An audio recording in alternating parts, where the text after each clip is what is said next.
উপর থেকে ক্রিসপি এরকম ডিমের টেবিল খেতে কার না ভালো লাগে। তো নমস্কার বন্ধুরা, আশা করছি সবাই ভালো আছো। সবাই সুস্থতা কামনা করে আজকে নতুন একটা ব্লগ শুরু করছি। আমার একটা নতুন ব্লগে সবাইকে জানাই অনেক স্বাগত। অবশ্যই কিন্তু ভিডিওটা প্রথম থেকে শেষ অবধি দেখতে হবে। আর আজকে আমি বানিয়ে নিচ্ছি দোকানের মতো একদম ডিমের টেবিল, যা আবার ওপরটা হবে একদম মুচমুচে, পুরো দোকানের মতো। বাড়িতে যদি হঠাৎ করে কোনো লোক চলে আসে তাহলে কিন্তু তাকে অনায়াসেই এটা খেতে দিতে পারো। আর দেখো, বানাতে কিন্তু বেশি জিনিসও লাগছে না, ঘরে থাকা উপকরণ দিয়ে এটা বানিয়ে নেওয়া যাবে। এই কয়েকটা উপকরণ দিয়েই আমি 4খানা ডিমের টেবিল বানিয়ে নেব। তো চলো বন্ধুরা, দেরি না করে শুরু করা যাক। স্কিপ না করে এই সহজ রেসিপিটা দেখতে থাকো। তো প্রথমেই আমি মশলা বাটার জন্য নিয়ে নিচ্ছি হচ্ছে আদা, রসুন, তার সাথে নিচ্ছি হচ্ছে একটাই শুকনো লঙ্কা, জিরে গোটা আর গোটা ধনে, আর তার সঙ্গে দিয়ে দেবো হচ্ছে টমেটো। আর এদিকে কড়াইতে তেলটাও বসিয়ে দিয়েছি, পেঁয়াজ কুচি কুচি করে কেটে নিয়েছি, আর তেল গরম হলে কুচি কুচি করা পেঁয়াজটা দিয়ে দেবো। আর এই একটা ডিমকে আমি 4 ভাগ করে নিচ্ছি, আর টমেটোটা দিয়ে মশলাটা ততক্ষণ পেস্ট করে নিচ্ছি যতক্ষণ পেঁয়াজটা ভাজা ভাজা হচ্ছে। এইবারে পেঁয়াজটা একটু ভাজা ভাজা হয়ে গেলে বেটে রাখা মশলাটা এর মধ্যে দিয়ে দেবো। আমি একটাই লঙ্কা ইউজ করেছি, কারণ আমি এখানে আবার লঙ্কার গুঁড়ো ইউজ করব। তো মশলাটা দিয়েও একটু নাড়িয়ে চাড়িয়ে একটু লঙ্কার গুঁড়ো দিয়ে দেবো পরিমাণ মতো, মানে ঝাল অনুযায়ী। আর এর সঙ্গে দেবো হালকা একটু মিট মশলা। হলুদটা পরিমাণে খুবই কম রাখতে হবে, কারণ হলুদ বেশি হয়ে গেলে কিন্তু হলুদ হলুদ গন্ধ বেরাবে, তাহলে আর ভালো লাগবে না। মানে না দিলেই নয়, একটুখানি দিলাম। আর দিলাম পরিমাণ মতো নুন আর গরম মশলা দিয়ে খুব ভালো করে মশলাটাকে আগে ভালো করে নাড়িয়ে নিলাম। আর এরপরে সিদ্ধ করে রাখা আলুগুলো এই মশলার মধ্যে দিয়ে দিলাম।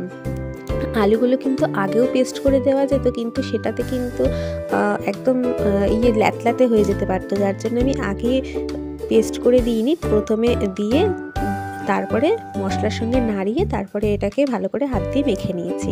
আর দেখো, ঠিক এইভাবে মাঝখানে ডিম রেখে চারিদিকটা এরকম আলু দিয়ে ঘিরে নিয়েছি। তো এরকমভাবেই আমি 4খানা চপ তৈরি করে নিলাম। ডিমের সাইজটা দেখলে আমি কীভাবে দিয়েছি, তো ওখানে এইরকমভাবেই 4টে ফালি করে দেয়। তোমরা চাইলে হাফ ডিম দিয়েও করতে পারো।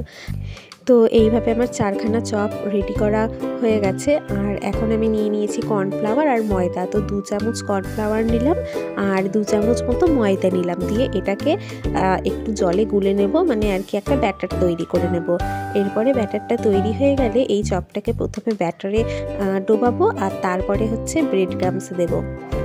তো আমি এখানে একটাই কোডিং লাগিয়েছি, তোমরা চাইলে 2-3টেও কোডিং করতে পারো। মানে একবার ওই লিকুইডটার মধ্যে করলে, ডোবালে, তারপরে ব্রেড ক্রাম্ব, আবার লিকুইডটা, আবার ব্রেড ক্রাম্ব, এরকমভাবে 2-3বার করতে পারো। তো আমি একবারই করলাম, দেখলাম তাতেই ভালো হচ্ছে, কারণ বেশি মোটা আমার পছন্দ নয়, যার জন্য। অনেকের আবার একটু বেশি মোটা বেশি ক্রিসপি পছন্দ, তাহলে তারা এইভাবে করতে পারো। তো এইভাবে আমার চপগুলো রেডি হয়ে গেল।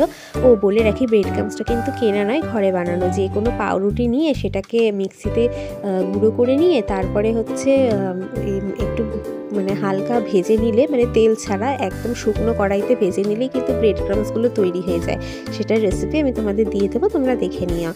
আর এই যে এটাকে এবার গরম তেলে ভেজে নিচ্ছি। আর এরকম একটু গোল্ডেন ব্রাউন করে, তোমরা তোমাদের পছন্দ মতো গোল্ডেন ব্রাউন করে ভেজে নেবে। আর কিন্তু আঁচটা খুব হালকা রাখতে হবে, মানে একদম লো টু মিডিয়াম রাখতে হবে, এতে কিনা ভেতরটাও খুব সুন্দর আর কি হয়ে যাবে, কারণ ভেতরটা তো এমনি আলু সিদ্ধ করা। ব্যাস, আমার তৈরি হয়ে গেল এই ডিমের টেবিল। আর দেখো ভেঙে কি সুন্দর লাগছে। আর আমার মা তো খেয়ে বলছে দারুণ হয়েছে, একদম দোকান ফেল।